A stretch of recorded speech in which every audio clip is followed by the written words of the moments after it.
Hi and welcome to episode 78 of the This Is Reportage podcast. My name is Alan Law. I'm the founder of This Is Reportage and This Is Reportage Family, and I'm a photographer too. Honoured to chat to the fab Gretchen Yost for the podcast this week. Based in the USA, Gretchen has won 6 Reportage Family Awards and a Family Story Award from our most recent 2 award collections on This Reportage Family. A truly remarkable achievement. But not only is she a great photographer, but she was also a real pleasure to talk to. I hope you enjoy listening today. Stick with us as Gretchen shares all about how she became a documentary photographer, her personal projects, our Netflix synopsis game, how she captured one of her specific Reportage Family Awards, Poohsticks, why workshops have been so important for her, not having a TV in the house, her top tips for if you're thinking of starting your documentary family photography journey, and much more too. Hey Gretchen, how you doing? Hi Alan, I'm doing good. Good stuff. It's lovely to hear your voice. And yours. It's really fun to hear it live. I've been listening to your podcast for a while, and I kind of feel like on Survivor when the Survivor contestants meet I can't even think of his name, but when they meet him, the host for the first time, they're like, oh my God, that's how I feel right now. Oh, that's really funny. Oh, that's really funny. No, thank you for listening, and thank you for joining me now. It's absolutely really lovely to talk to you. And so whereabouts you're in America, aren't you? I am in America, yes. Okay, whereabouts in America? I'll ask you that, and then my American geography is awful, so I'll ask you it, but I kind of won't know even when you answer anyway. But where are you? I am in Wyoming. Wyoming's one of the Rocky Mountain states, and I live in a really small town. So for your terrible geography, I'm a couple days drive north of Las Vegas. Oh, okay, cool. That really helps me. Wow, a couple of days drive. That's pretty far then. I don't know what it is. It's probably a day and a half drive or something. Right, okay, cool. Do you ever make that drive? Do you ever go down to Vegas? I have, but not for a long time. Not since I've had kids. Okay, yes, it's that's true. It's not really a place to take kids, is it? Well, I think it's a lot better than when I was a kid. It was pretty raunchy when I was a kid, but. Oh, did you go as a kid? Did you? Were you there? Yeah, I did. My dad would take us there. He lived in Nevada, so yeah, we would go down there on occasion. Oh, okay, cool. Cool. Yeah, I know I've said it a couple of people have listened to the podcast before. They'll be fed up of me saying this, but I do need to visit other places in America because I've only been to Vegas like 6 times and never anywhere else. It's so bad, isn't it? It's really bad. Yeah, is that for a lot of conferences take place in Vegas, so. Yeah, exactly. It's like a tax expensible trip for me to go over there, really. WPPI and things. I've spoken there once as well, so that was good. But yeah, I just enjoy it over there. It's very different to where I live, really, in a very quiet area of the UK. Have you ever been over to the UK? I have not, and I've been all over Western Europe, but not to the UK, and I've always wanted to. Oh, you should come. It's a cool place. It's a cool place. Yeah, I would love to come. My kids would love it. We would all love it. Oh, yeah, it's good. It's good. Well, you're very welcome. Yeah, everyone to come down. I live about 10 minutes from the beach. It's really nice down here. So. Yeah. Oh, that's exciting. Yeah. So you said you live in a very kind of small town, like kind of population. What kind of size? So the town itself has a population of about 2,000 people. Okay. And then our entire county is about 10,000 people. Oh wow, it's pretty small population, isn't it? It's pretty small. Yeah, at one point I used to tell people it was the least populated county of the least populated state in the United States. But I think there's another county in Wyoming now that has fewer people than we do. So okay, cool. I can't say that anymore. Is it a kind of nice, relaxed, kind of slower style of life? Because I live in Cornwall, which is quite a small population as well for the UK, and it is kind of relaxed here.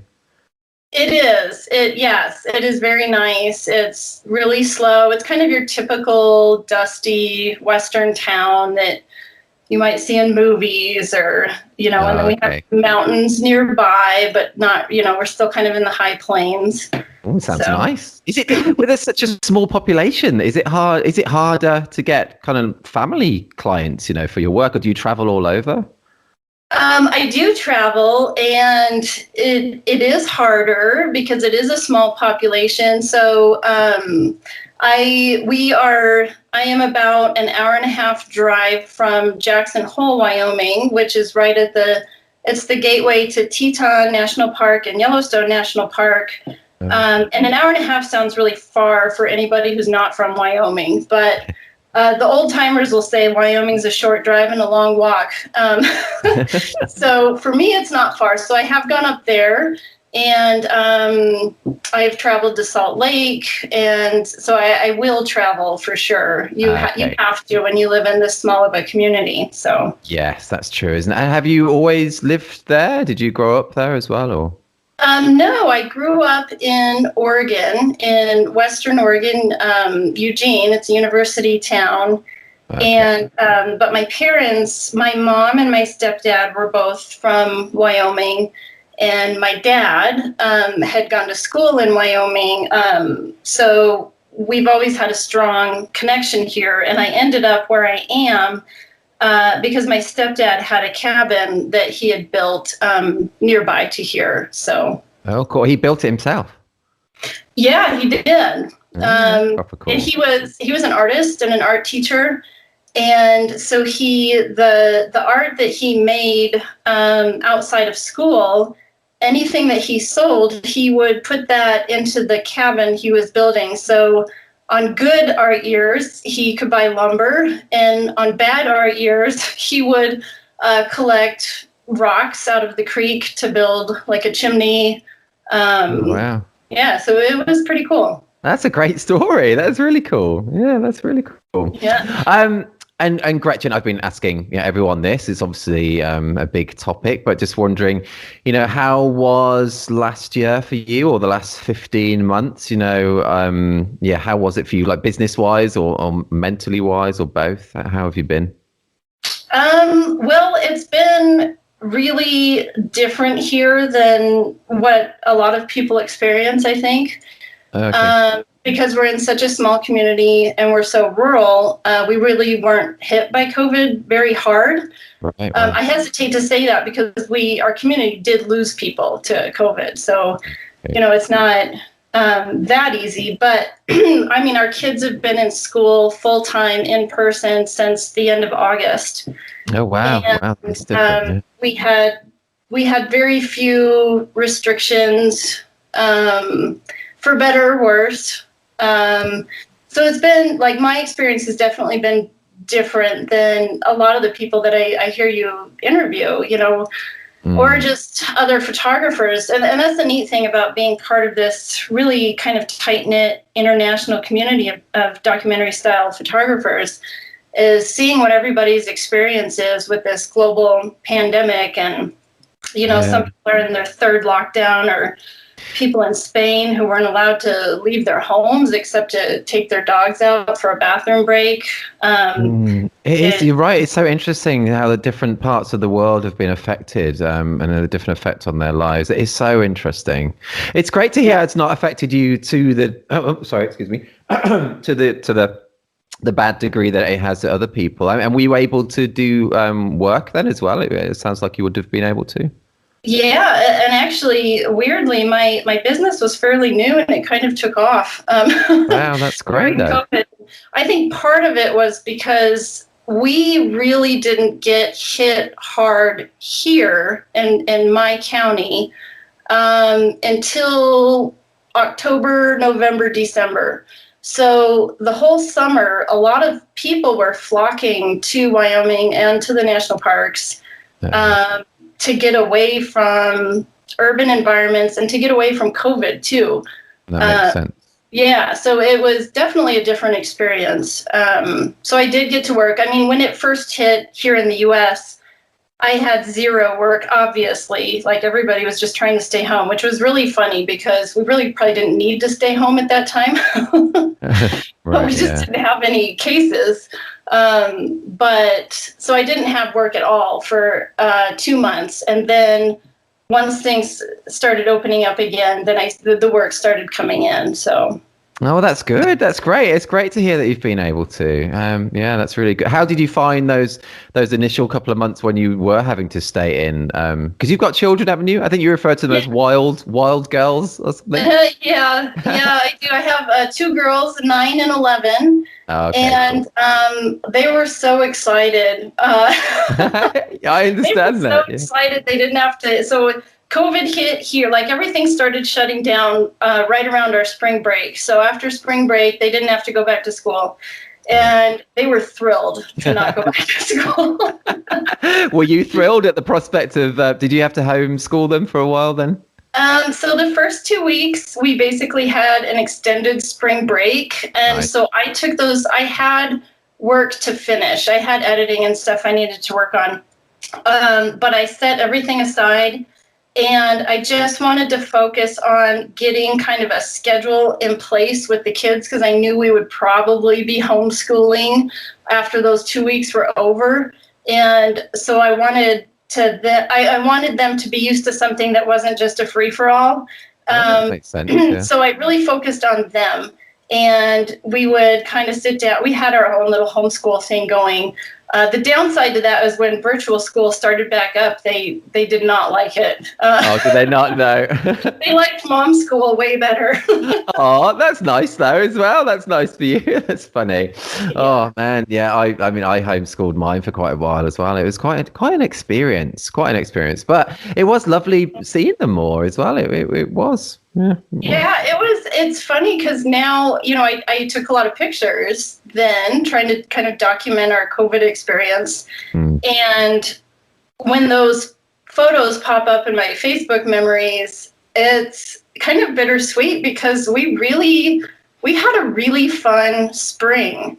I can't remember the last time our spring was that fun. We live pretty close to a huge lake.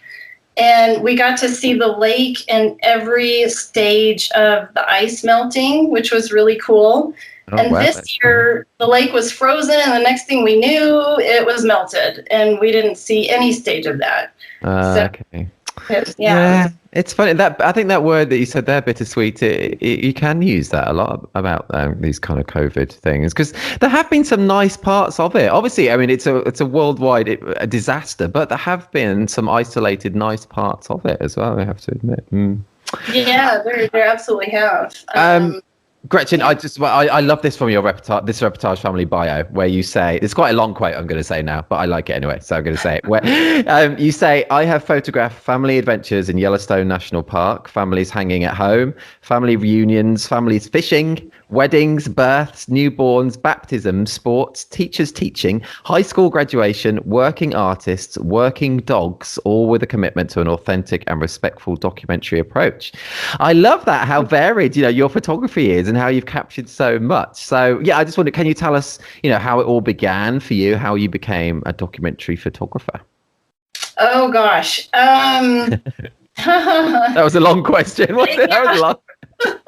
How far back do you want to go? Oh yeah, from the beginning. Okay. So photography from the beginning, I got hooked really early on to photography itself. My fourth grade social studies teacher converted his supply room closet to a dark room. Oh, cool. And we made shoebox pinhole cameras and taped photo paper to the back of them. And we went out to the playground and made a photo, and then we brought it into the darkroom and we got to develop them. And that just was magical, and it just seared into my brain and heart and soul. And I think from then on, I always had a camera. I was always taking pictures.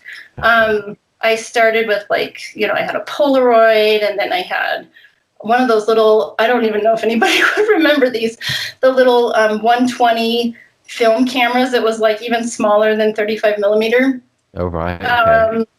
And then my dad, and so that phase lasted a long time, just having a little point and shoot. And then my dad got me a real SLR camera for my high school graduation, but he gave it to me about a year early, which was perfect because I really got into it. And I would skip high school calculus to spend more time in the dark room. Oh, that's cool. It had its own dark room. That's cool. Yeah. And yeah, I was hooked from then on. And then after high school, I took a year off before I went to college. And I worked, but I spent a lot of time in a dark room, and I took classes. And then I ended up actually being a second shooter for a wedding photographer who was teaching one of the classes I was in. Okay. Yeah, and so, and then when I went to college, I majored in fine art photography. So it was photography through the art school, not through the journalism school. You could do either. Okay. What was that like studying that? Was that fun? It was, but when I look back, I don't think I really learned that much. Right. And I was only in it for 2 years, and my professor, he was really funny. He was he was just a little sarcastic. And one day he said something to our class like, I don't even know why you guys are paying money to take these classes, because you could learn more about the world. You could learn more about the world if you traveled and read books.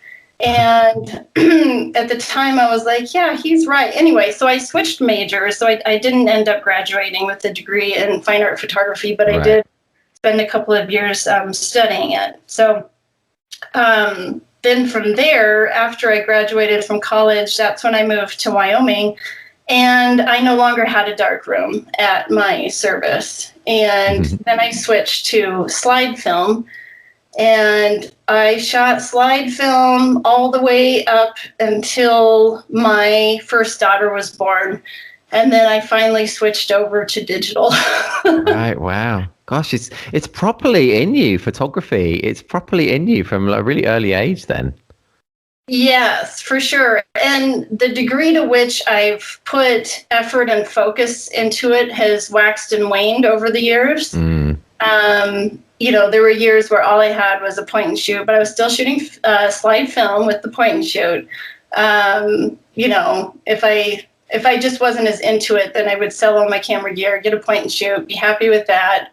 And I would just go back and forth. But yes, it's always been a part of my life. Well, it's proper cool. How did you start, making it kind of like a professional kind of career? What was the impetus for that?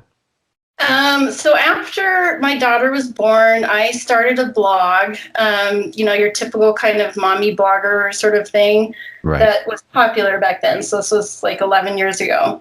And that really inspired me to pay more attention to the kinds of photos I was taking, because I was putting them on this blog. And then some friends, I was in a fairly new to me community, and some friends, after a while, they said, your pictures are really good. We should have you do our family pictures. And that's cool. And that's really how it started. The family pictures I took at that time, because I didn't know of anything else. I didn't know what else you were supposed to do, were more lifestyle pictures. Right, sure. But then, probably a year after that, I discovered documentary family, and I was like, oh, this is what I do. This is where my heart is. Oh, that's cool. When you say you discovered it, how, in what sense? What do you mean? You saw other work like it, or you started to just work like that yourself more, or? I think the approach is already what I was doing in terms of not posing people, not telling people what to do. I was already kind of doing that.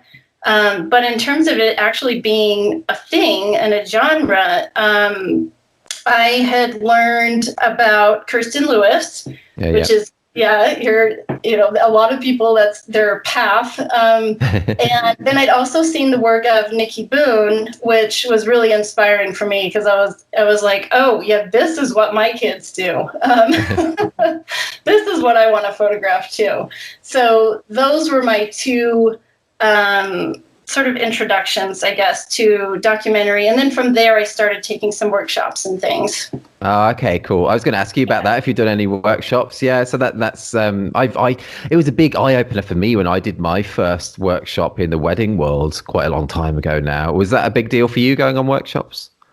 It was, yeah, absolutely. So the first one I did was with 4 people. It was Felicia Chang, Jessica Thomason, Heather Witten, and Lauren Mitchell. And they each contributed to the workshop in phenomenal way. There are so many things that I just have these huge takeaways that have lodged in my brain and stayed there, and I'm so grateful for it. Oh, that's cool. And then more recently, just in the last year, I took an incredible workshop from Chuck Anarino. Okay. So it's good to still do that as well, isn't it? Still do that, and still to always learn. It's so important. I don't think I have photographer friends who are like, oh, my work's good. I'm good. Like I need to focus on this or that. And I don't think, I'm a lifelong student. I don't think I will ever stop learning. There's my list of things I want to learn is long, and I just keep plugging away at it. I think that's definitely the best way to be. Definitely the best way to be. And I like to go to, we were talking just before starting this, and you were saying how you went to a storytellers conference, didn't you? And I really like going to conferences as well, and hearing from all different kind of speakers, just hearing how they do things differently. I just think that's just so good to do. But also the networking side of it, and I've really missed that during these past 18 months, not being able to do that. It's been tough that way. Yeah. Yeah, the networking side is really fun. And then, like we were talking about earlier, sometimes when you go to a conference, you don't realize who people are. And then afterwards, it's like, oh, yeah, you were there too. Oh, I know you. And it's pretty fun. It is fun. Yeah. Oh, I'm looking forward to that all happening again soon, hopefully. Yeah, fingers crossed. Things are looking, I guess I can only talk from the UK's perspective, and things are looking, very positive over here. We've got a really high kind of vaccination rate, and, fingers crossed we're going to be shooting a lot more this year. So, yeah. Good. Yeah, that's great. Let's change tack slightly, Gretchen, and let's go to something that you were not looking forward to me asking you. So our little Netflix game. Oh boy. But you never know. I might surprise both of us. Oh yeah, you might nail it. Definitely. Cool. Okay. So for the past few episodes, I've just been doing this little game. Well, I'll read out a little synopsis of a series or a movie, and let's see if you can get it from the synopsis. Okay, you ready? Okay. Do you watch much Netflix or TV? So we don't have a TV, but we do have a computer. So we have Netflix. Okay. But I have not watched. I watched a lot at the beginning of the pandemic, and I haven't watched very much since then. Okay. Well, I'm going to do a mix of older stuff and new stuff, so we'll see. So you don't actually have a TV at all in the house? That's really cool. No, I've never had a TV in my adult life. I did as a kid growing up, but yeah. Okay. Gosh, so that must be for a proactive reason, specifically not having one then. Yeah. Yes. Yeah. It's really funny because my kids think we can't afford a TV. I had to tell them that that's not the case, that we just don't like it, and we don't like what's on there generally. I understand that. Oh, so your kid, that must be a kind of a different life for your kids. I know my kids probably, like many, probably have too much screen time. But yeah, it must be different for yours. Are they like playing outside more and just enjoying life more rather than being in front of the screen, I guess? Yeah, they're not. We're pretty strict on screen time. My daughter, my youngest, has been sick the last couple of days, so she's gotten to watch some. She's been on the Great British Baking Show, actually. Oh, really? Cool. Yeah. But for the most part, they get movie night. once, usually Friday night. Sometimes they might get a second movie night on Saturday or Sunday, and that's about it for screen time. Wow. Gosh, that's cool. It must make them really appreciate that time that they do get, though, as well. That's cool. Yeah, they really look forward to it, and they think hard about what movie they want to watch. So yeah, I bet. Yeah. Wow. It must be. It's in more intensive parenting for you, I guess. Because I have to admit, sometimes the screen times is quite nice when I'm kind of parented out. And it's like, yeah, you can watch telly for a little bit, but it must be. Well, I guess it's just more intensive parenting, and you must enjoy that. Well, it's well, for one, I think your kids are younger, aren't they? Yeah, 9 and 6. So one's definitely. Okay. So when my kids were younger, they got more like when I had a toddler and a baby, and I would need to put the baby to get her down for a nap, then the toddler got to watch something. So I did use it for sure as a babysitter when they were younger, just to keep them out of the knife drawer or whatever. Yeah, that's a good idea. Yeah. But now that they're older, yeah, the biggest thing is they're super creative, which is a positive and a negative. It also means they're really messy, and they make a lot of, they are very productive, and they make a lot of messes, but they create a lot of cool stuff too. So that's really good. It's great to harbor that creativity in them. I think that's awesome. Yeah, that's really cool. Yeah. Okay. Anyway, Gretchen, let's go on. Let's see how you fare with this. Let's see how you fare. Just for fun. Okay. So this first one is a series. It's an old series. It's about, is it? Oh, it's quite a long time now. Probably 10 or so years ago. So anyway, that's a bit of a clue. Okay. So this is the synopsis. Okay.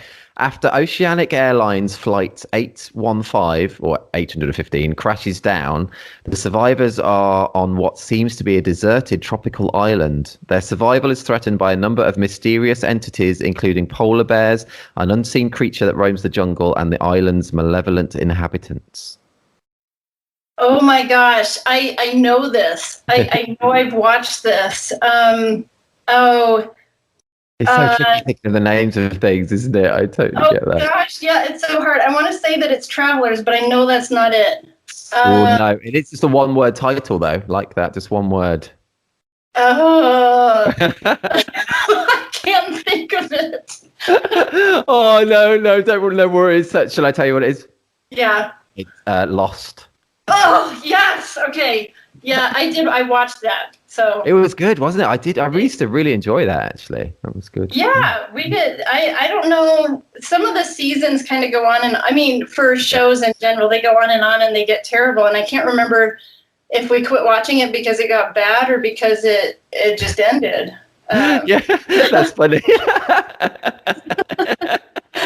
I remember the last episode was polarized its fans. It was very like you either loved it or hated it, but the whole thing was, I used to love watching that. That was good.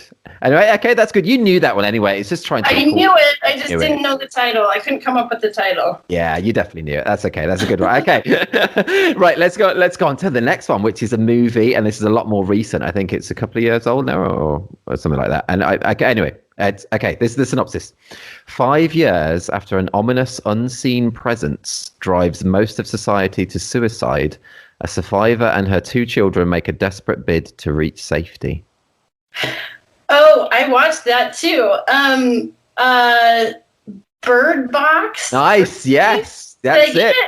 You got it. Boom. I've not seen it. Is it good? I've not seen it. It is good, but it's creepy. It's weird, but it's very good. It's worth watching. Oh, okay. I will watch that. It sounds harrowing from the synopsis. Sounds horrible. But, yeah, it is. It's probably not that great to watch during a pandemic, but it is good. It's a good movie. Okay, great. I will put that on the watch list. Okay, you do well. This is 2 out of 2. This is great, Gretchen. This is great. So, let's go to your final one then. Your final one, and this is a series. It's not on Netflix actually. It's on. I think it's on Prime over here, but I don't know in America.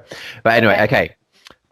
This series chronicles the Pearson family across the decades and reveals how the tiniest events in our lives impact who we become and can transcend time, distance, and even death. Oh, I have no idea. Okay, cool. That is This Is Us. This Is Us.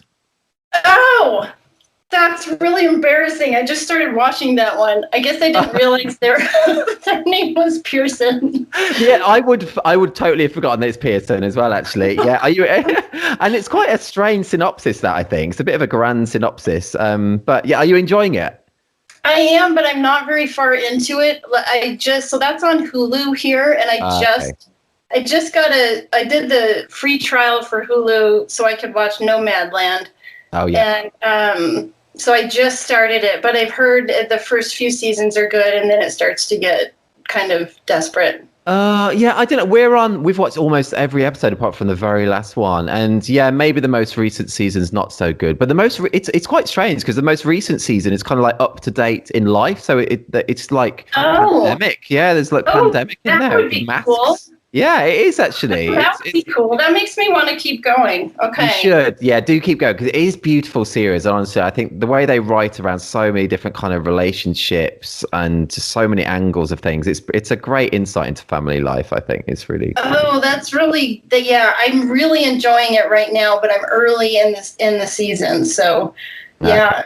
Well, so I'm going to keep going. I'm not going to give up on it. That's good. Did you know anything about it before you watched the first episode? Because it was a shock to us, the ending. We didn't know anything about it. You know, it's quite a twist at the end of that first episode when you realise. I don't want to spoil it for people, but did you know anything about it beforehand? I knew nothing. I knew nothing about it. I just it looked, the little synopsis on Hulu looked good.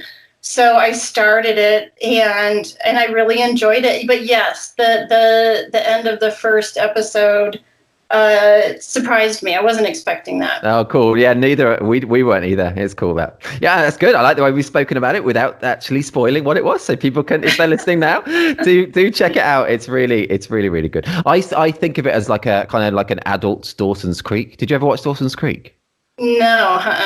Okay, so it's anyway. Okay, that won't mean nothing to you then, because you know what. Okay, Gretchen. Let's change tack again. Let's go to photography. If someone was just thinking of starting out as a documentary family photographer, what advice would you give them if they're at the beginning of their journey? They realize they really want to do this. This is the path for them. What advice would you give to them? I would tell them to invest in their education. I would advise them to take documentary workshops, classes. I think that was, for me, it's been something that I would put off for as long as I could until I would get to a point where it was like, okay, I'm not improving. I'm not learning anything new. I need outside help, and I wish I hadn't waited that long. So that would be my number one tip for anyone just starting out is, if you're already comfortable with the basics of your camera gear, to take a workshop.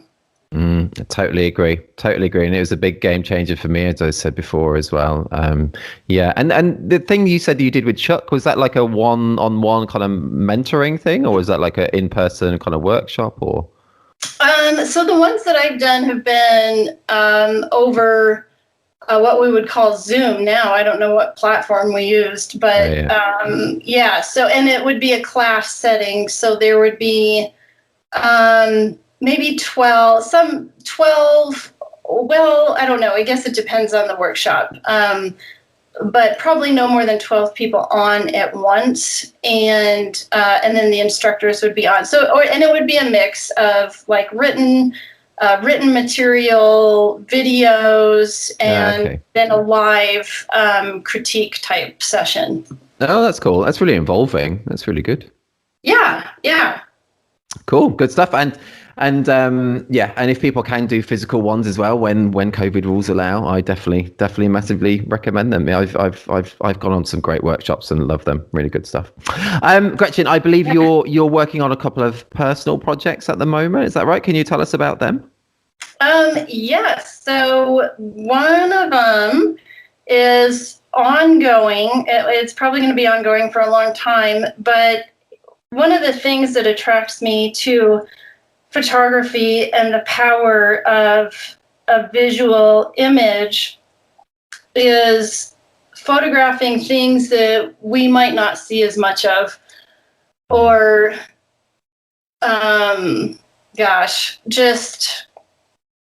so for example, this first project I'm working on, it's exploring the intersection of hunting culture and domestic life.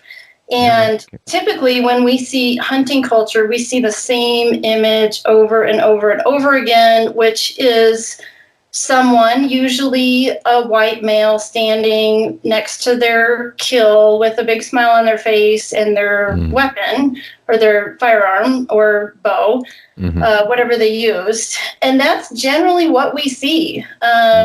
It's true. And I'm a hunter too. And what I've realized, and what any hunter will tell you, almost any hunter will tell you, is at that point where you're standing in front of your kill, that's when the real work begins. And then you have to figure out how you're going to get that animal home and how that animal is going to become meat in your freezer. Right. And the involvement of family. So I'm really exploring kids, just people we don't normally see in these photos. So that's really interesting. Involved in the process, women involved in the process, people of color involved in the process, because those are things we just don't see as much of.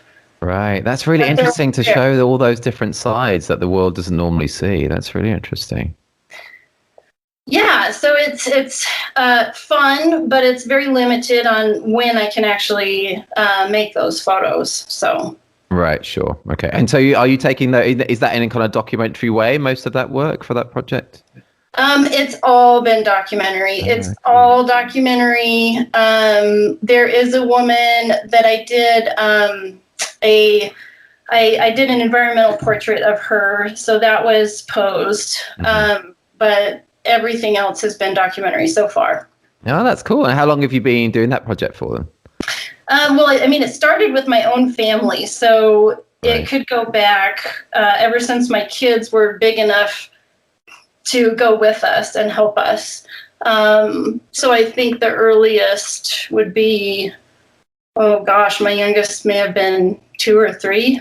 Oh wow! So quite some years then starting. That's cool. And with a project like that, do you like having like an end goal in mind? Like for how you're going to be like maybe displaying the images, whether it's going to be like for a photo book or a website, or how do you think of that kind of end goal or not? Or so for the other project, I do have an end goal. For this one, I don't. I just know that I have only just started photographing people outside of my family for this project, and I know I want to get a lot more families. So this is definitely long term, and partly because, like I said, I'm really limited on when I can photograph for that. So the other project I'm working on it's not documentary as much. It's more of a portrait project, and I do have an end goal for that one. Ooh, tell us what's the end goal? What's the end goal? So the portrait project is just again, it's like trying to address things that we don't see as much of. So I'm making portraits of people within my small community that to me are inspiring or show some kind of resilience. And my end goal for that, I really would like to be ready for an exhibit within a year. Oh, wow, that's exciting. And I really am doing it for my community. So I would like to have an exhibit like locally, like maybe up at our library or something. Oh, that's really cool. I think that's so good. I know and personal projects in general are something I've never done. I really should. Are they something that you've kind of always done throughout your life then? Not necessarily, or if I have, I didn't really put a lot into it. I didn't think about it that way. But I have so many ideas for personal projects that it's kind of ridiculous. And it's really fun to finally have, my kids are at a stage where I can I can take the time, because that's really the biggest thing. If it's outside of your own family, is finding the time to be able to go out and pursue it, because it's not paid work. So you're really just fulfilling something that you want to accomplish, and it doesn't involve your family, and it's not paid work. So it takes a lot of intention and self-motivation, but it is really rewarding and fun. That's really cool. Yeah, really cool to hear. And the portrait kind of project, how are you finding the people to feature then? You said that kind of maybe show resilience, or how are you finding them? Well, so this sounds super creepy, but I've had a list of people that just inspire me. And when I meet them, I think, oh gosh, I'd love to photograph them someday. And, Cool. it's a small town. So you meet people, and you learn about people maybe a little quicker than you would in a larger community. And that's how it started. And then I did a portrait workshop it was maybe a month and a half ago. And that was what lit the fire to actually call these people up and ask them if I could take their portrait. Okay.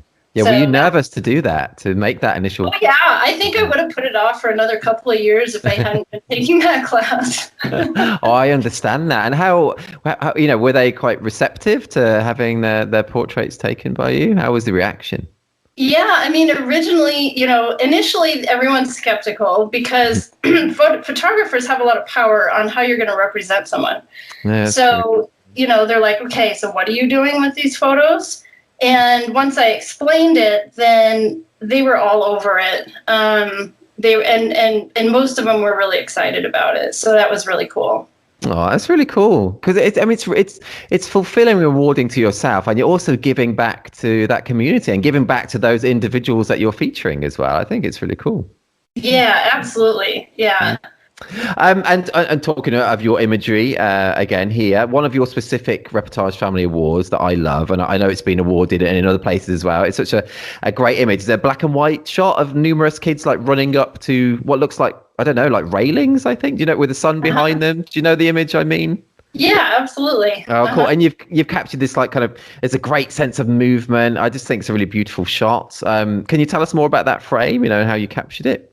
Yeah, so these are two of my two kids, and then the rest are friends, but they're all different ages. So they range in age from 6 to 13. Okay. And they were at this there's this bridge on a bike path over an irrigation ditch. And they were throwing sticks over the bridge on one side, and then they would each throw a stick in at the same time, and they would run to the other side to see whose stick won. Oh, cool. And we call that Poohsticks in Britain. Oh, of course you have a name for it. I don't think we have a name for it. Yeah, Poohsticks. I don't know why it's called Poohsticks. Or maybe that's just what we call it. I don't know. But yeah. Oh, that's funny. Sorry. Anyway, go on. Yeah, go on. Oh, no, I love that. I'm going to have to Google that, because if we have a name, that's what I should have titled the photo if we had a name that I knew of in American English. Oh, that's funny. Maybe other British people listening to this now probably go, what? Al, what are you talking about? We don't call it that, but that's what we call it. Our family call it that anyway. So, yeah. But I loved it because I felt like no matter where you are in the world, if you're a kid and you have any form of moving water, even if it's water in a drainage ditch on the side of the street, if you have any form of moving water and anything that will float in it, if it's a leaf or a piece of trash, I feel like kids around the globe do this exact thing. And I was trying, and I did a lot of still photos, so photos that did not show the movement, just with a regular shutter speed and not a slow shutter. Yeah. And then, and that just wasn't, and they just kept doing this over and over and over again. So I had a lot of handy. That's handy when that's really handy when they're doing that, isn't it? That's really good. Yeah. Yeah. So I had a lot of opportunity to figure out how best to capture this phenomena. And yeah. That's Awesome. And it's proper great. cool. So that was just like experimentation and yeah, great. So that was the slower shutter speed. It's so cool though. It's just because you've got a lot of sharpness in the image as well. So it's not, it's just such a great sense of motion and the sun behind them. It's just a really beautiful, evocative image, I think. It's just really cool. Yeah, thank you. It definitely stretched the capability of my camera. I think I was at f/22.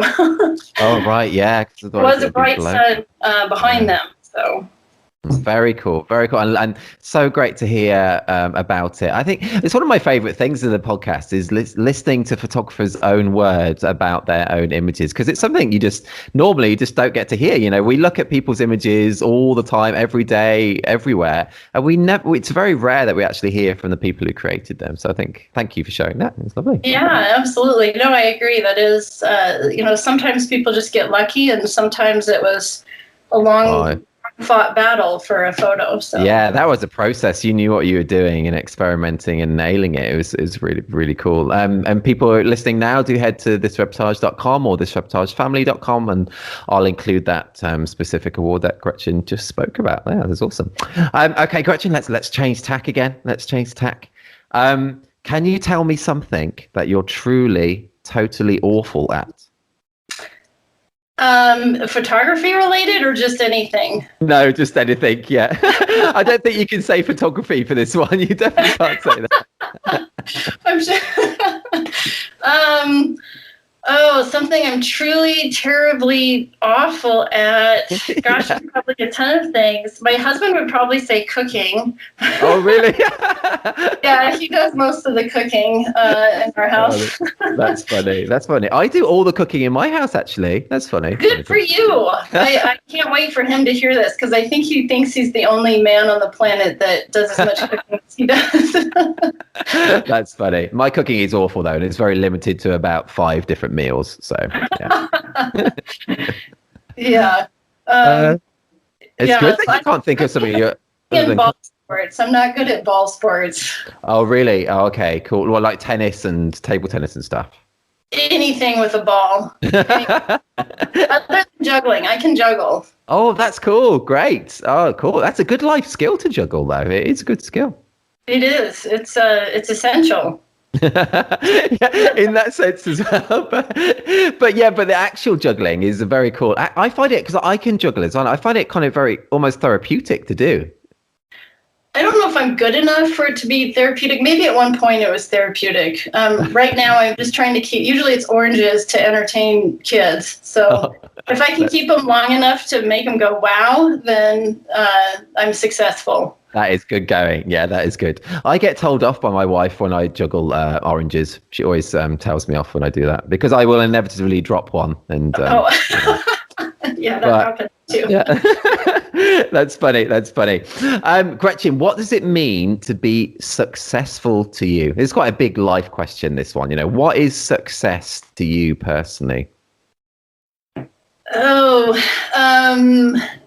Yeah. So if you're going to say this is a big life question, then this is not like a business question. It's however you want to take it, really. Sorry, but okay. Yeah, sorry. Yeah, no, I would just, I think success is, it's going to sound super cheesy, but being happy and healthy and with the people you love. Oh, yeah. That would be success for me.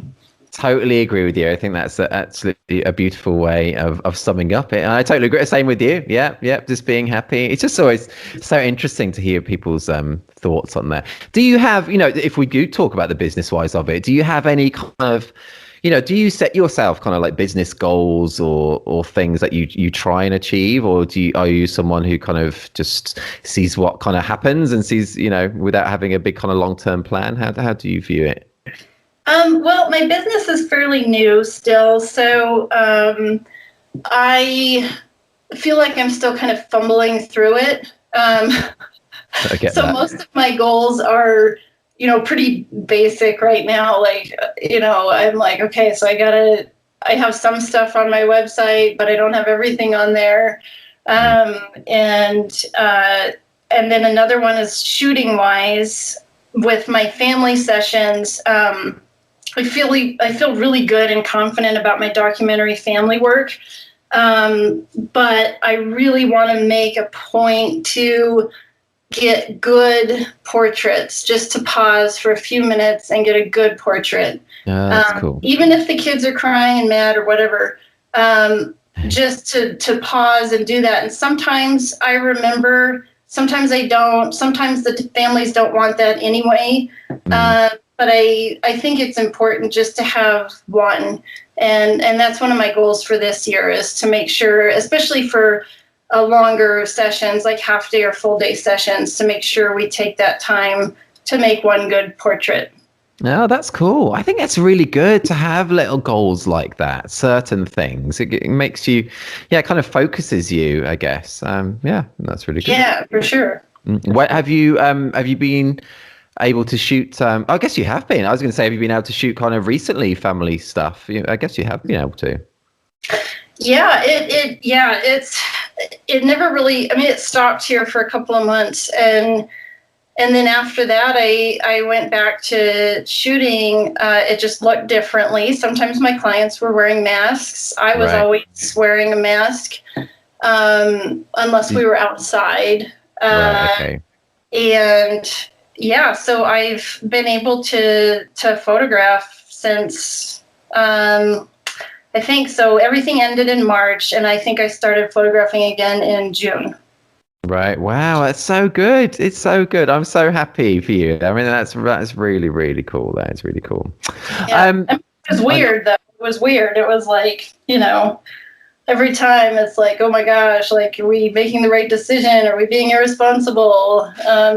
Yeah, it's so much to think about, isn't it? But if you're just going with the advice of your area, and you had such a low instances of it there, then it's all good that way, I guess. Yeah. Were you shooting more outside rather than inside and things, or were you able to go in people's homes as well? And in the beginning, it was almost all outside, and then I did do some in homes. But that was, I mean, it's, we were just careful. Like, I would look at our numbers, and if I was going somewhere, I would look at their numbers, and I would talk to I was I was able to register my business for a surveillance COVID testing program, so I could get tested. Oh, that's cool. Yeah, it was really cool. I could get tested every week or every 2 weeks. So I would, if I knew I had a session coming up, I would try and time my test to be, so I got the results right before the session. Perfect. Yeah, but it was weird. Like, it's different than being in a place where the government's saying, everybody stay inside, or this is what's allowed and this isn't allowed. It's really strange when that responsibility is put on each individual. And it never works. So. Wow, it's so interesting to hear. Taking COVID out of the question, Gretchen, pretend it never existed, didn't exist. What to you is the most challenging aspect of family photography and the work that we do? What's the most challenging aspect of it? That could be shooting wise or business wise. What do you just personally find the most challenging? For me, it would be the business, because I've not been a business owner before. So learning the business aspect and dedicating time towards the business aspect, that has definitely been the most challenging part for me. I feel like the photography end of my business kind of took off and ran, and the business end is just constantly like running to keep up, but has a broken ankle or something. That's a good way of saying it. Yeah, that's cool. Do you not enjoy the business side, or is it just something you just don't have that much experience of, I guess? Or it depends. I get a lot of satisfaction when I get something checked off the list on the business side that's been on my list for a long time.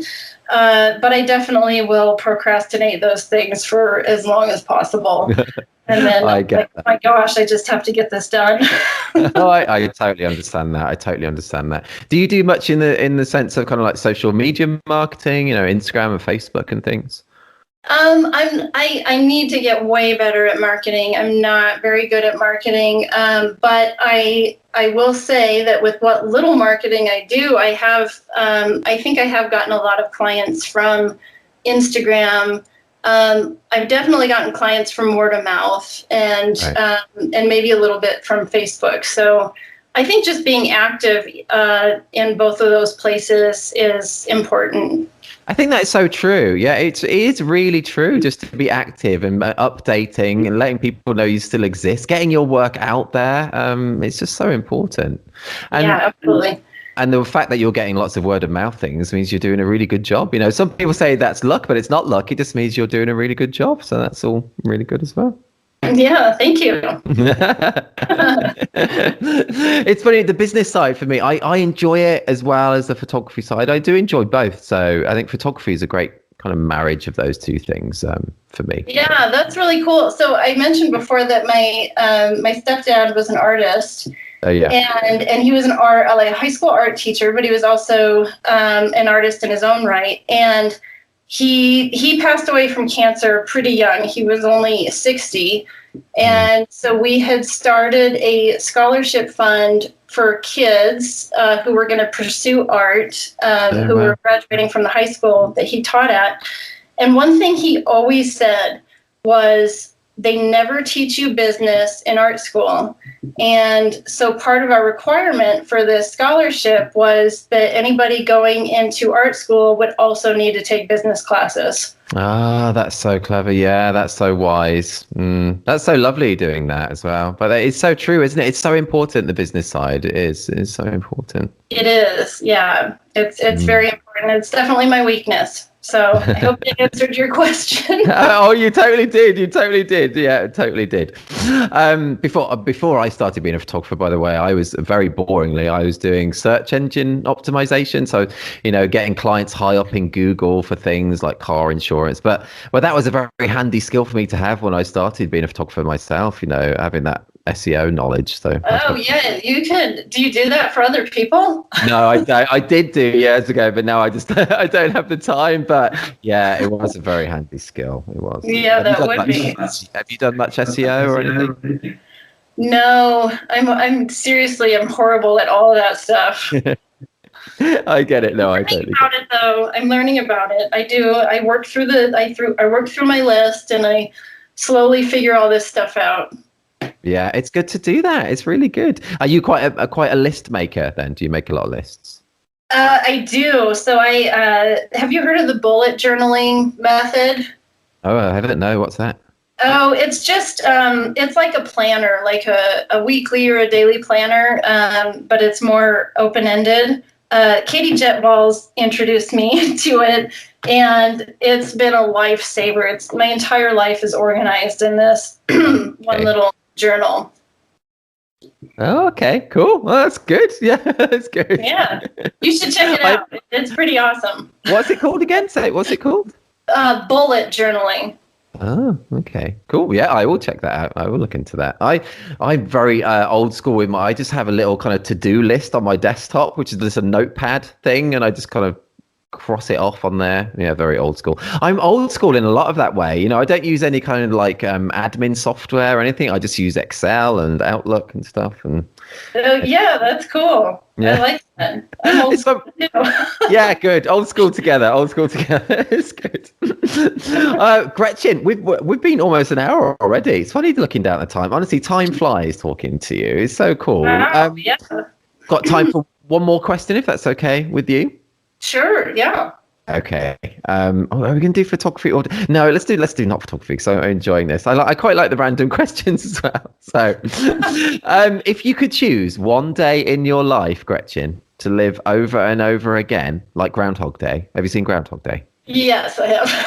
It's so good, isn't it? I love that film. Do you like it? Yes. Uh-huh. I love Bill Murray. It's such a good. I love Andy McDowell. Actually, I know people weren't keen on her in Four Weddings and a Funeral, but I loved her in that. But anyway, sorry. Very much. I did too. I did too. Oh, did you? Oh, that's cool. Yes. Yeah. Oh, good. Yeah. Oh, I just think she's ace. I love Four Weddings and a Funeral. It's one of my favorite films. It's great. Yeah, me too. Mm-hmm. Oh, that's cool. Good stuff. That's good. Sorry. So yeah, let's get back to this question. If you could choose one day in your life to live over and over again, which day would you choose? Oh, that is a big question, isn't it? That's a tough question. I would choose. I wish I could choose a day where like all my family was present too. Okay. But barring that, I would choose a day. Well, my family, we love to go backpacking. We have mountains right behind us. And I would choose a day in the backcountry with my family. Oh, that's very nice. So you can literally just walk from your house, can you, in backpacking? Literally, yes, we could, but we usually drive to a trailhead. Okay, cool. Yeah. Oh, that's so cool. It sounds lovely. It sounds lovely where you are. It is. It's wonderful. It's really cold. So our grass is just now starting to green up. Oh, really? Wow. Is that cold? Oh, okay. Yeah, it's cold. Oh, see, I'm so bad in my American geography, sorry, and climate things. I really don't have a clue. Oh, wow. So how cold does it go in your kind of deepest part of winter? It probably gets to 20 below zero Fahrenheit. Every winter, the old timers will talk about when it would get to like 40 below. But that doesn't really happen much anymore. So yeah, it gets pretty cold. All right. Well, in Britain here, we say it's really like freezing when it's about 1 degree or 2 degrees.